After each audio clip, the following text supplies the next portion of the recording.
The desert should have been loud, not with voices or engines or anything human, but with the restless push of air across sand, the shrill rasp of grit skittering over metal, the distant groan of heat pressing against old highway bones. But today the desert was silent, dead silent. Even the air refused to move. The Vulture stood atop the rusted roof of an abandoned sedan, claws gripping the sun-bleached metal as if it were the branch of some long-gone tree. The car sat half buried in the sand, its windows punched out, its hood peeled open like the beak of an animal that had died mid-scream. The Vulture did not preen, did not shift, did not open its wings. It simply waited, and the desert seemed to wait with it. Miles down the cracked highway, Sean Raleigh wrestled with the steering wheel of his survey truck. The temperature gauge had broken hours ago, but the heat hit him in thick, suffocating waves through the cracked window. He wasn't out here by choice. The county had flagged multiple spots along the abandoned Route 19 corridor. Strange readings from atmospheric sensors, fluctuating wind patterns, a dead zone that satellites kept mapping wrong. Sean hadn't believed any of it, until the wind began dying, and dying, and then stopped, completely. He slowed as he approached the orange drift that had swallowed part of the road. Something metallic glinted ahead, small but bright enough to catch his eye. He squinted into the glare. A car, or what was left of one, half covered in sand, rusted, dead for decades. And is that a bird? He rolled to a stop 20 yards away. Heat shimmered in the air, but the shimmer didn't move. Normally, the desert wavered with rising currents, but today even the illusion of motion was absent. Sean stepped out and was stunned by the stillness. His boots sank into sand with a crunch that sounded too loud, too intrusive, swallowed by nothing. Not even an echo. He approached slowly. The Vulture watched him. Its dark eyes were glassy, unblinking, its neck hunched like a coiled rope, feathers shifting only because he disturbed the air. Except he didn't. The air didn't move, not even when he walked. "What the hell is wrong with this place?" Sean murmured. The bird seemed carved from stone. He circled the car, taking out his phone. The screen flickered, dimmed, then went black. He smacked it once. Useless. The Vulture tilted its head away, but only halfway. The motion stopped abruptly, as if pinned in place. Sean froze. "Okay, that's not normal." He waved his hand in front of the bird. The air didn't shift. No breeze brushed his skin. His own movement felt oddly muffled, like walking underwater without the resistance. The Vulture's feathers were too still, too perfect. He reached out, hesitant, slow. Before his fingers touched it, a faint vibration trembled through the car roof. Bzzz! A dry electrical crackle. Sean jerked his hand back. The Vulture blinked, finally blinked, and its pupils dilated with a sharpness that didn't feel animal at all. Then, the sand beside the car stirred. Not with wind. There was no wind. The grains lifted straight upward in a tiny column, as if pulled by unseen fingers, swirling faster, tighter, but never drifting sideways. A dust spiral with no air to hold it. Sean backed away. No, no, no, no, what is that? The Vulture suddenly unfurled its wings, but instead of catching air, the wings simply hung open, weighty, motionless, like drapery suspended on invisible nails. The dust spiral rose higher. Sean stumbled. His breath shook. He realized something horrifying. The wind hadn't refused to rise. It had been taken. That column of dust was trying to move, but the air itself wasn't responding. The desert wasn't still. It was empty. Air was there, but its movement was gone, as if motion itself had been drained from the land. The Vulture's head snapped toward him, this time with real speed, real force. It stared, suddenly alive with urgency, wings still frozen wide. Sean whispered, "Are you trying to warn me?" The dust column collapsed instantly, dropping straight down like sand in a broken hourglass. Silence reclaimed everything. Every grain, every inch of scorched metal, every breath. Sean's heartbeat pounded so loudly it felt indecent. The Vulture stepped forward on the car roof. One step, precise, intentional. And then, something beneath the sand thudded. A deep, heavy sound, like a buried drum. The vulture flinched. Sean staggered back. The sand shifted again, just once. A ripple without wind, pushing outward from the car, like the shockwave of a distant explosion. Something below the surface was waking.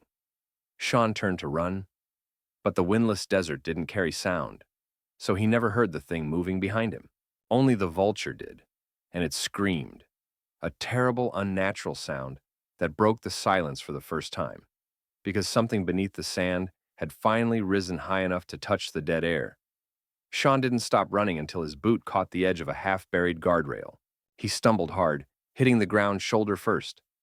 Sand puffed up around him. But instead of drifting away, each grain hung suspended in the air like flecks of amber trapped in glass. Sean froze.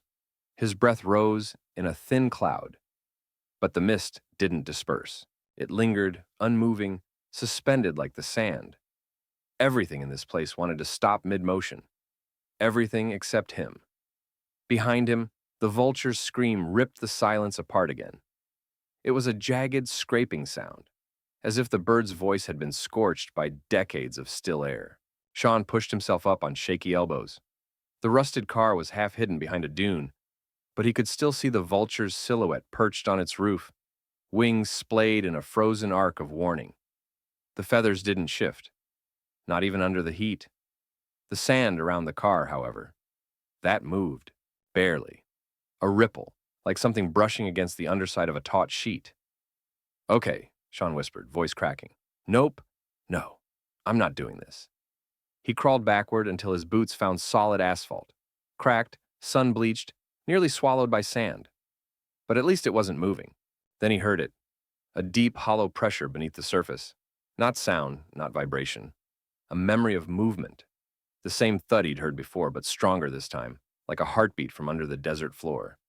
He scrambled to his feet. The sand between him and the car began to rise in a gentle mound. Smooth, slow, deliberate. Not like something pushing upward. More like something breathing. Sean's pulse spiked. No, not real. Not happening. But the mound grew. It stretched in a ripple toward the car, passing under the sand without disturbing its surface. A silent wave heading back toward the vulture. And the car answered. A metallic groan. Old, brittle metal tightening, as if remembering weight. The vulture tensed.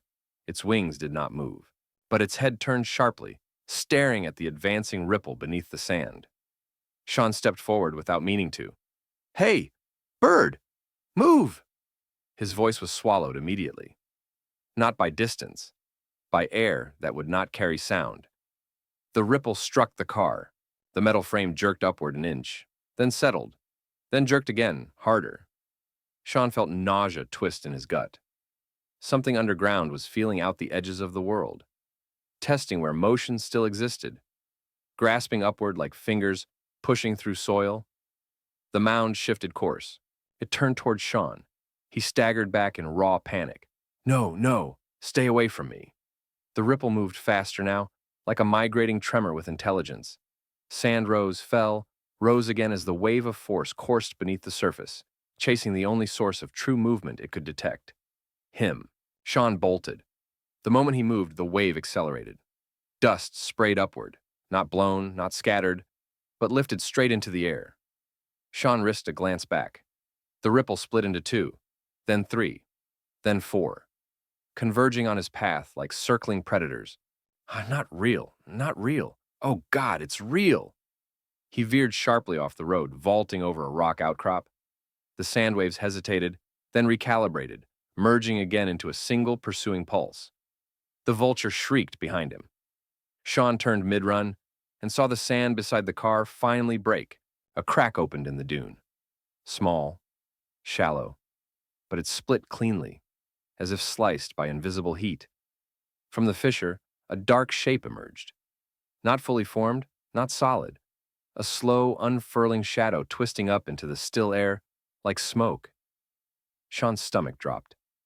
It wasn't a creature. Not yet. It was the shape of motion being reclaimed. Air learning how to move again. A column of distorted heat shimmered upward, bending the light in ways no wind ever could. The rusted car shook beneath the force. The vulture hopped down from the roof, landing beside the fisher. It spread its wings again, but they remained frozen in the still air, splayed like a warning that could not reach the wind. Sean stopped running. He was panting hard, bent forward, sweat dripping down his nose, dripping but falling too slowly, as though reluctant to obey gravity. What are you doing?" he whispered to the vulture. "What are you trying to stop?" The shadow heat column pulsed. A second crack split open beside the first, then a third, each one slightly wider, each one venting shimmering waves of displaced air. Only then did Sean realize it wasn't the wind that had vanished. It had been taken underground, and whatever was rising now was giving it back. But the desert didn't want it. The land trembled, rejecting the motion, rejecting the pressure, rejecting the force of wind trying to return. The ripple beneath the sand surged toward Sean one last time before stopping abruptly, as if summoned back. It turned, smooth as a snake gliding beneath silk, and rushed toward the car. The vulture screamed again, a cry full of dread. Sean whispered, "It's not hunting me." The ground bulged beside the rusted car, and something rose. Not a creature, not a shape, a current. A spiraling column of stolen wind and heat, writhing upward like a newborn storm, learning to stand. The vulture backed away. The current followed, as if it recognized the bird, as if it remembered it. The wind wasn't refusing to rise. The wind was trying to reclaim the one who had taken it first. The thing rising beside the rusted sedan was not wind, not heat, not a creature. It was the shape of motion itself, coiling, unsteady, grasping for form like a blind hand groping in the dark. The desert rejected it. The sand lay flat, refusing to lift. The air remained still, refusing to carry sound. Even the light seemed pinned in place, refusing to shimmer. But the current kept rising, and each time it pulsed, the vulture stepped backward, slowly, deliberately, as though it knew this shape, as though it feared it. "Hey!" Sean shouted, though his voice barely escaped his lips. "Hey!" He waved wildly. Nothing. The sound didn't travel, not even to his own ears. He might as well have been underwater. The current twisted, searching. It didn't move like wind, no drifting, no billowing. Instead, it spiraled upward in tight, controlled motions, like a muscle learning its shape. It looked almost like, no, that was impossible. Sean blinked hard. The current had contours, faint but undeniable. A torso-like narrowing, a taper where legs might be, broad sweeps where arms could unfold. Motion had chosen a body, and it was using stolen air to fill it. The vulture lowered its head, wings still frozen in a wide, unnatural display. It wasn't threatening the current. It was attempting to contain it. Sean moved slowly, step by step, approaching the car again. Sweat rolled down his temple in thick droplets, and clung there, refusing to fall. He reached the edge of the dune just as the current lunged, not at him, at the vulture. The bird dodged with surprising grace, one quick hop backward, but the motion looked wrong. The wings didn't move at all. They remained extended, fixed in place. The ground cracked where the current struck, light fractures spreading like veins through the sand, though nothing actually shifted. Sean gasped silently. "It's attacking you!" The vulture croaked, a warp of sound more than a call, and retreated another step. The current followed, pulsing, leaning, stretching toward the bird like a tether pulled taut. Sean squinted, heart hammering. There was something. Yes. At the center of the current, a darker streak, twisting, rotating, trying to form something like a spine. The wind was trying to rebuild itself into a creature, a form, a presence. And the vulture was standing exactly where it had first lost that wind. Sean flashed back to the stillness around the car, the sand that refused to blow, the heat that didn't shimmer, the air that wouldn't rise. The vulture wasn't just waiting here. This spot was an anchor point, where the world had lost its movement, where the wind had been taken first. And now, motion wanted it back. The current lunged again. This time the vulture didn't dodge, it braced. Its talons dug into the rusted metal, its head lowered, its wings, motionless, flared like a shield. The current struck the bird with a sound Sean didn't hear, but felt. A burst of pressure rattled the car, sending vibrations through the steel frame. The vulture shook violently, feathers trembling, not from force, but from memory. The current pulsed in response, drawn to the movement, mimicking it, learning it. Sean shouted hoarsely, "Stop! You'll kill it!" The wind creature jerked toward him. Its body shivered, blurring in and out of coherence, like a silhouette being redrawn too quickly. Its torso twisted toward him in a spasm of longing, recognizing movement in his shout. Sean froze. The thing noticed motion, hunted motion, learned motion, and he had just taught it something new. "Okay," Sean whispered, swallowing panic. "Okay, stay calm. Stay calm." The current turned fully toward him now. Its body tightened around that forming spine, spiraling with purpose. Sean took one step back. The current surged forward. The vulture screamed, an ugly, rasping sound, and hurled itself between Sean and the creature. Its wings struck the current, motionless wings meeting living motion, and the wind shuddered violently. Sean saw a flash, not light, but understanding, as the creature tried to imitate the vulture's stillness. It folded inward, copied the posture, the curve, the shape, before collapsing in on itself like a dropped sheet. Sand burst upward, a silent explosion, and settled again just as fast. The creature reformed, stronger, standing taller now, closer to solid, closer to alive. And Sean realized with a sick drop in his stomach, the creature wasn't trying to hurt the vulture. It was trying to become the vulture, or him, or anything that could teach it how to move. It wanted a host, a teacher, a shape. The vulture stepped back one final time, as if accepting something inevitable, and bowed its head. The current raced forward. Sean screamed without sound, and understood too late. The wind was choosing its body, and it wasn't done choosing.